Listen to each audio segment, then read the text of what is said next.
Halo brosis, kembali lagi di channel Punk Design It. Nah kali ini gue mau sharing tentang gimana caranya agar brosis bisa nambahin data validation di Google Spreadsheet. Nah gimana caranya?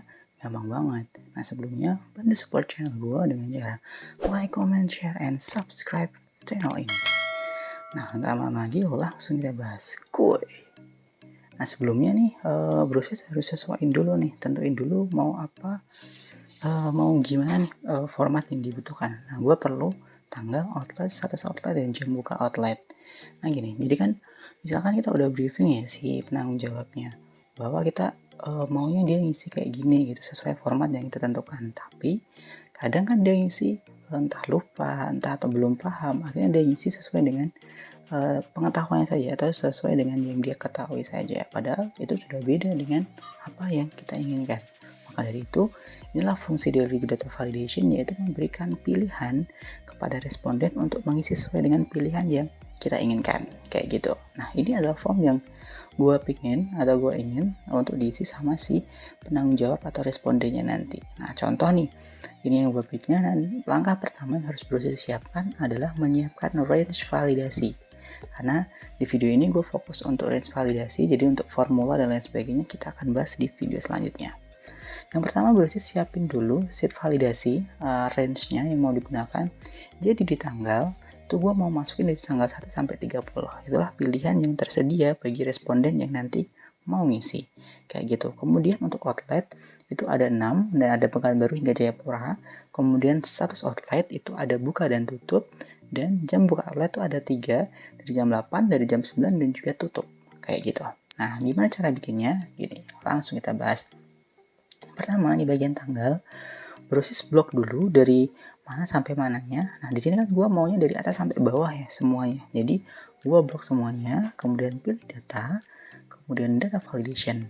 Di situ akan muncul cell range yang pertama. Nah cell range itu adalah range di mana pilihan itu akan muncul. Jadi drop down itu akan muncul. Nah karena gue udah blok, jadi otomatis dia akan mengenali bahwa sel A2 sampai A1000 inilah yang akan muncul di cell range-nya. Jadi kalau cell range mending diblok saja deh biar lebih mudah untuk menentukannya. Tapi kalau proses mau ngisi misalkan sesuai dengan selnya atau nama selnya boleh, nggak apa-apa. Tapi karena gue udah blok jadi cell range-nya gue nggak rubah. Kemudian kriteria nih, di kriteria itu ada beberapa pilihan.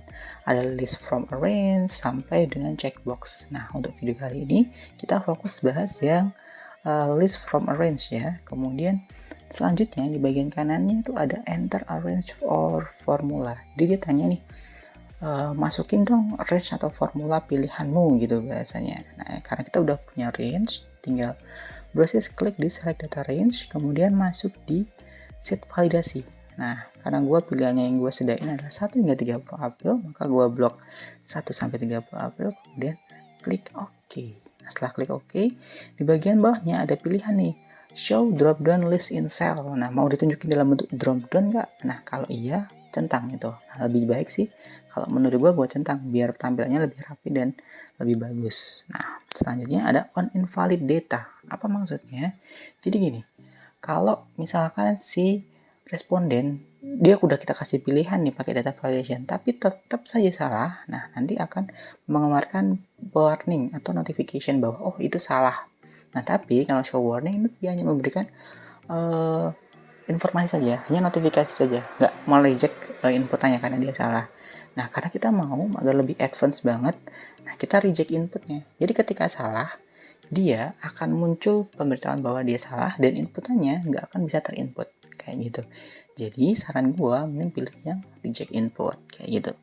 Kemudian apa nih appearance? Nah appearance ini adalah notifikasi atau pop up atau hint lah atau bantuan kepada si responden kalau salah. Jadi apa nih harus dia lakukan? Nah kalau gua isinya gini.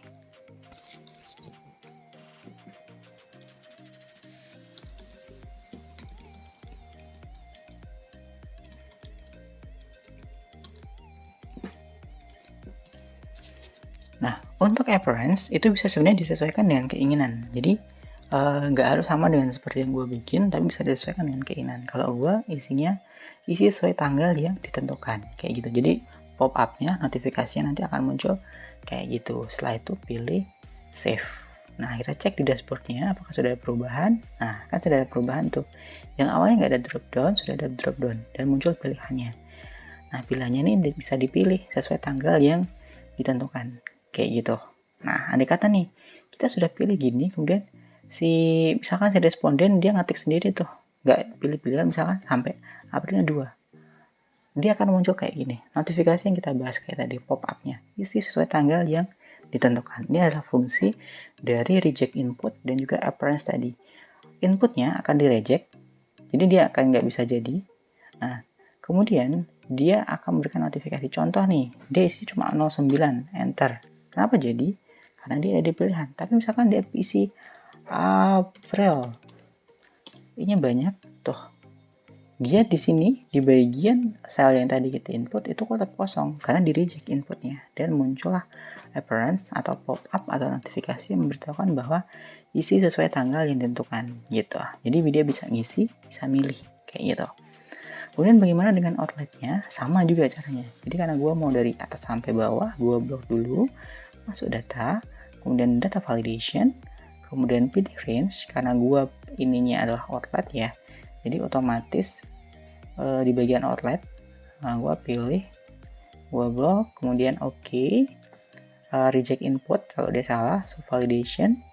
Ini bisa diisi, bisa enggak sih sebenarnya, tapi gue mau isi karena biar lebih memudahkan si respondennya. Contoh nih,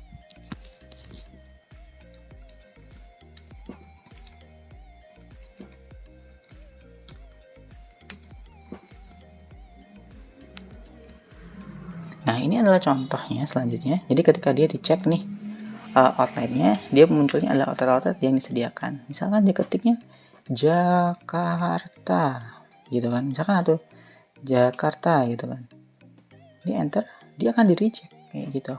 Nah, dan muncul notifikasi. Nah, gimana dengan status outlet? Sama caranya. Jadi tinggal blok, kemudian data validation, kemudian pilih range-nya. Karena range-nya di sini gua buka tutup, jadi gua cuma blok 2, kemudian reject input. Nah, ini bisa diisi sesuai dengan keinginan.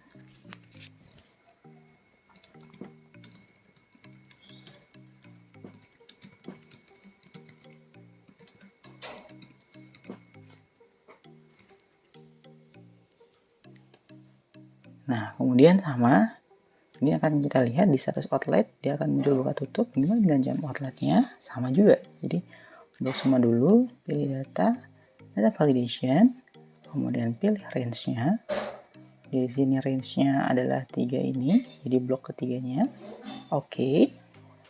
Kemudian on invalid-nya pilih reject, so validation-nya isi sembarangan.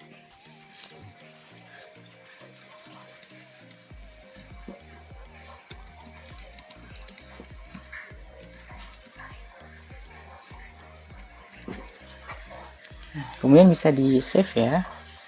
Setelah di save maka akan di dashboardnya muncul seperti ini. Jadi pilihannya masing-masing sesuai dengan kebutuhan. Jadi si respondennya pun bisa ngisi sesuai dengan kebutuhan kayak gitu. Oke. Thank you banyak Brosis udah nonton video tadi. Agar nggak ketinggalan video-video yang lain, bantu subscribe, like, comment, and share. Nah, kalau butuh tutorial sesuai request, bisa langsung komen di bawah. Salam Desainit!